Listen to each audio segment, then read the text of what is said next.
Hello guys, റജീസ് വേൾഡിലേക്ക് സ്വാഗതം. ഇന്ന് മീൻകറി വെക്കുന്ന വീഡിയോ കാണാം. കണ്ണൻകൊഴിയാളേന്ന്, ചെറിയ കണ്ണൻകൊഴിയാള. ഞാൻ അങ്ങനെ അതിനെതാ കണ്ടിച്ച്, ഇവിടെയൊക്കെ കണ്ടിച്ചെന്നാണ് പറയുന്നത് തിരുവനന്തപുരത്ത്. 2 തലയിട്ട്, എനിക്ക് മൂക്കും ഓരേ തല. ഉലുവ, പച്ച ഉലുവയാണ് ഞാൻ ഇട്ടിരിക്കുന്നത്. അപ്പം അതിന് വേണ്ടുന്ന സാധനങ്ങൾ ഇതാ എടുത്ത് വെച്ചിട്ടുണ്ട്. മല്ലിപ്പൊടി 2 സ്പൂണ്, കുറച്ച് മഞ്ഞൾപ്പൊടി, അതുപോലെ 2 സ്പൂൺ, ഇത്തിരി വലിയ സ്പൂണിലാണ് മുളക് പൊടി എടുത്തിരിക്കുന്നത്. പിന്നെ തേങ്ങ, ഉള്ളി, പിന്നെ പുളി ഞാൻ കുറച്ചെടുത്തതിൻ്റെ കാര്യം എന്ന് പറഞ്ഞാൽ മാങ്ങ ഞാൻ അരിഞ്ഞ് വെച്ചിട്ടുണ്ട്. പിന്നെ പുളിയുടെ ആവശ്യമില്ല, ചിലപ്പോഴേ ഞാൻ ചേർക്കും, പുളിയുടെ ആവശ്യം വരുന്നില്ല. മാങ്ങ, പിന്നെ 2 പച്ചമുളക്, കറിവേപ്പില, 1 തക്കാളി. തൊലിയല്ല, ഞാൻ തൊലി കളഞ്ഞിട്ടേ എടുക്കൂ, തൊലി കഴിച്ചുകൂടാ, ഇപ്പം വയറ് വേദന ഉണ്ടാവും.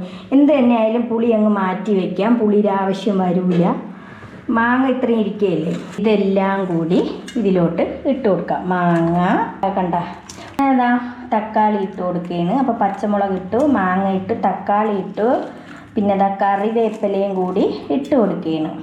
അപ്പോൾ ഇതെല്ലാം കൂടി ഇട്ടിട്ട് നമുക്ക് എന്ത് ചെയ്യാം, ഇതിവിടെ അടച്ച് വയ്ക്കാം. ഉലുവയെല്ലാം ഇട്ടിട്ടുണ്ടേ, തേങ്ങ അരച്ചെടുക്കാം. നമുക്കിനി ഇതെല്ലാം കൂടി മിക്സിയുടെ ജാറിലോട്ടിട്ടൊന്ന് അരച്ചെടുക്കാം. അതാ ഇതെല്ലാം കൂടി അരച്ചെടുക്കാനുള്ളത് ഇട്ട് കൊടുക്കാം മീൻ കറിക്ക്. ഇനി ഇതിലേക്ക് വെള്ളം ഒഴിച്ചു കൊടുക്കാം. അങ്ങനെ അരച്ചെടുത്തിട്ടുണ്ട്. ഇനി ഇതാ ഈ മീനിലോട്ട് ഒഴിച്ചു കൊടുക്കാം.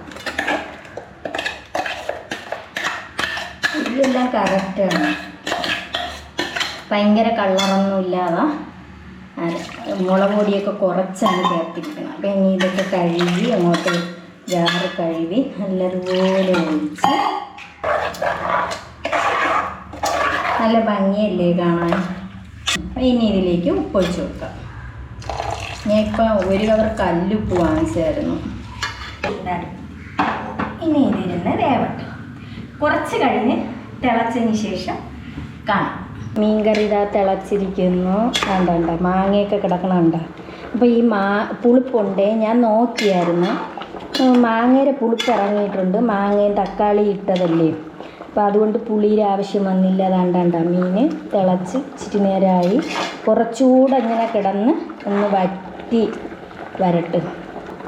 ഉപ്പ് നോക്കി കറക്റ്റുണ്ട്, പുളി ഇറങ്ങിക്കൊണ്ടിരിക്കണം അതിൽ അരപ്പിലോട്ട്.